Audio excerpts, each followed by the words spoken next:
وہ آگ سے بچتے ہوئے جیسے ہی آگے نکلتے ہیں تو وہاں پہ سامنے موت سے ملتے ہیں، بہت سے آگ میں بھی جلس جاتے ہیں۔ ایک تیر فلاویوس کی ٹوپی میں جا لگتا ہے جس سے وہ گھوڑے سے گر جاتا ہے۔ یہ دیکھ کر سپاہی بھاگتے ہوئے آتے ہیں اور اسے اپنے حصار میں لے لیتے ہیں۔ اپنی فتح پہ شاہنشاہ مسلسل خوش ہو رہا ہوتا ہے۔ فلاویوس چلا اٹھتا ہے، پھر تیر برستے ہوئے دیکھ کر کہتا ہے ہم پیچھے ہٹ رہے ہیں۔ شاہنشاہ کے سپاہی مسلسل تیر برساتے ہی چلے جاتے ہیں اور فلاویوس پیچھے ہٹتا قلعے میں جا گھستا ہے۔ یہ دیکھ کر اوچی شاہنشاہ کے ساتھ ہاتھ ملاتے ہوئے کہتا ہے حضور آپ کی بدولت ہم بہت بڑی ہزیمت سے بچ گئے۔ پھر بلند آواز سے کہتا ہے آج ہر کوئی گواہ ہے کہ آپ اس کام کے لیے ناقابل شکست اور حقدار ہیں شاہنشاہ صاحب۔ دیگر صدران بھی شاہنشاہ کو سلام پیش کرتے ہیں۔ عبداللہ کہتا ہے آپ قائد ہوتے تو شاید ہمیں پچھلی شکست نہ ہوتی۔ شاہنشاہ کہتا ہے میرے سرداروں محاصرہ محفوظ ہے، اقدامات دشمن کی ہر چال کے خلاف ہمارے ڈھال ہیں، ہم ثابت قدمی سے آگے بڑھیں گے، ہم کافروں کے اس شہر کو اپنا وطن بنائیں گے۔ اس پر سب انشاءاللہ کہتے ہیں اور اوچی شاہنشاہ صاحب زندہ باد کا نعرہ بلند کرتا ہے تو شاہنشاہ کے حامی بھی شاہنشاہ زندہ باد کے نعرے بلند کرتے ہیں۔ قبیلے میں حلیمہ نیلوفر کے ساتھ آگے بڑھتے ہوئے کہتی ہے جب میرے بابا خاموش ہو جائیں تو قبیلے کے سبھی لوگ خاموش ہو جاتے ہیں۔ جنہوں نے کل میرے بھائی کے لیے تعریفی اشعار کہے آج وہی میرے بھائی کی پیٹھ پیچھے انہیں برا بلا کہہ رہے ہیں۔ تو نیلوفر کہتی ہے وہ سمجھتے ہیں کہ کوئی بھی شخص بغیر ذمہ داری کے کمزور ہے، لیکن فکر نہ کرو وہ سب برہان کی طاقت دیکھیں گے۔ حلیمہ پوچھتی ہے اور علاؤالدین کے بارے میں کیا خیال ہے، وہ کیا کرنے کی کوشش کر رہا ہے؟ اورحان بھائی کو اکیلا چھوڑ دیا۔ اس لیے میں خادمہ آ کر کہتی ہے حکیم مریض کا معائنہ کرنے کے لیے خیمے سے نکل گیا ہے۔ نیلوفر حلیمہ سے کہتی ہے وقت آ گیا ہے حلیمہ، ہم حکیم کے خیمے میں جا کر دیکھیں گے، اگر اس نے کوئی غلطی کی ہے تو ضرور اس نے اپنے پیچھے کوئی نشان چھوڑا ہوگا۔ یہ کہتے ساتھ وہ حکیم کے خیمے کی جانب بڑھ جاتی ہیں۔ ادھر ایک سپاہی تیزی سے تیمورتاش کے پاس آتا ہے اور خبر اس کی جانب بڑھاتے ہوئے کہتا ہے بورسا سے خبر آئی ہے۔ تیمورتاش کہتا ہے یہ وہ واحد خبر ہے جو مجھے خوش کر سکتی ہے۔ ساروس کی جانب سے کائیوں پر لگائی جانے والی زوردار ضرب، مگر خبر پڑھنے کے بعد تیمورتاش غصے سے لال ہو جاتا ہے اور خبر لانے والے سپاہی پر ہی ٹوٹ پڑتا ہے، پھر سامنے رکھا ہوا میز پلٹ دیتا ہے، پھر کہتا ہے فوراً بورسا کی جانب خبر بھیجو، ساروس اور فلاویوس کو فوراً یہاں بلاؤ، ہم اس جنگ کی ترتیب پر تبادلہ خیال کریں گے جو ہم کائی کے خلاف ہر طرف سے لڑیں گے۔ پھر دوسرے سپاہی سے کہتا ہے کاتب کو لے آؤ۔ قبیلے میں نیلوفر حکیم کے خیمے میں داخل ہوتی ہے اور وہاں چھان بین کرنے لگ جاتی ہے۔ وہ وہاں پڑے ہوئے دستانے دیکھ کر ان کی جانب بڑھنے ہی لگتی ہے کہ باہر سے آواز آتی ہے حکیم افندی کام میں آسانی ہو۔ باہر حلیمہ حکیم سے مزید کہتی ہے میری ماں آپ سے کہہ رہی ہے کہ آج شام پھر آ کر میرے بابا کا معائنہ کریں۔ حلیمہ کی آواز سن کے نیلوفر سمجھ جاتی ہے اور بھاگتی ہوئی الماری میں چھپ جاتی ہے۔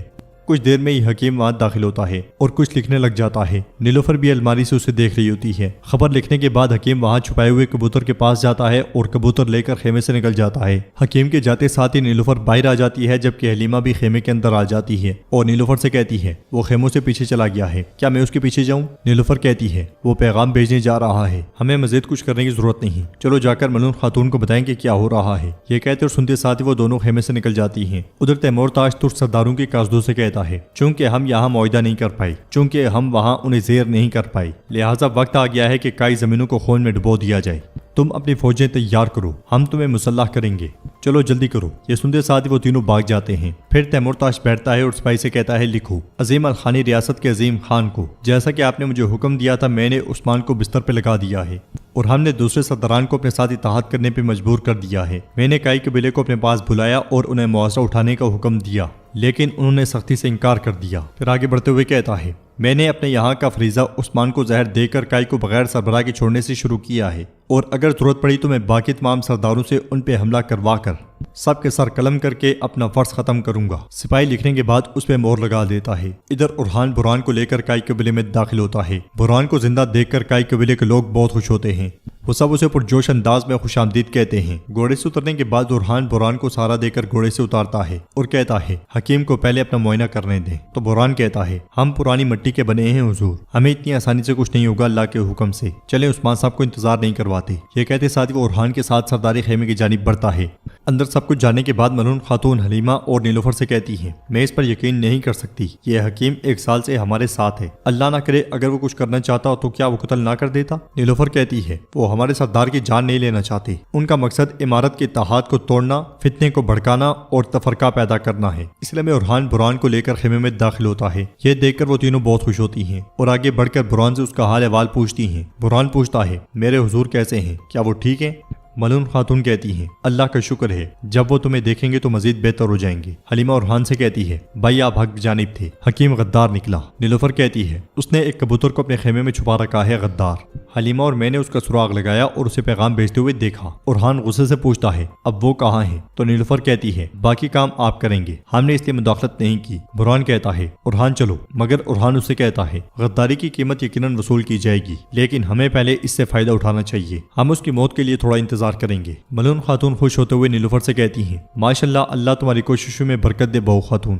پھر برہان سے کہتی ہیں تمہارے سردار تمہارے انتظار میں ہیں برہان۔ یہ سنتے ساتھ ہی اورحان برہان کو لے کر عثمان صاحب کے خیمے میں داخل ہو جاتا ہے، جہاں بھی عثمان صاحب بستر پہ پڑے کھانس رہے ہوتے ہیں۔ برہان عثمان صاحب کو اس حالت میں دیکھ کر بہت پریشان ہو جاتا ہے۔ اورحان کہتا ہے بابا آنکھیں کھولیں، دیکھیں میں آپ کے پاس کس سے لایا ہوں۔ مگر کوئی جواب نہیں ملتا تو برہان عثمان صاحب کے پاس بیٹھ جاتا ہے اور ان کا ہاتھ پکڑتے ہوئے کہتا ہے حضور آنکھیں کھولیں، میری طرف دیکھیں حضور، آنکھیں کھولیں، آپ کا ساتھی آ گیا ہے، آپ کا ہمراز آ گیا ہے، مجھے آپ کے مبارک ہاتھ چومنے دیں۔ یہ کہتے ساتھ ہی وہ عثمان صاحب کے ہاتھ کو چومتا ہے اور بہت غمگین ہو جاتا ہے۔ کچھ دیر کے بعد عثمان صاحب ہلکی ہلکی آنکھیں کھولتے ہیں اور برہان کو دیکھ کر اسے پکارتے ہیں تو برہان کہتا ہے برہان آپ کے راستے پہ قربان ہو جائے حضور، میرا اورحان سلامت رہے، ہو گیا اور مجھے بچا لایا، میں نے دنیاوی آنکھوں سے آپ کو ایک بار پھر دیکھ لیا، اب موت میرا کیا بگاڑ سکتی ہے حضور۔ عثمان صاحب اورحان کی جانب دیکھتے ہیں مگر کچھ نہیں بولتے اور ایک دم سے نڈھال ہو جاتے ہیں۔ برہان کے ہاتھ سے ان کا ہاتھ چھوٹ جاتا ہے۔ یہ دیکھ کے برہان اور اورحان حضور حضور بابا بابا پکارتے ہیں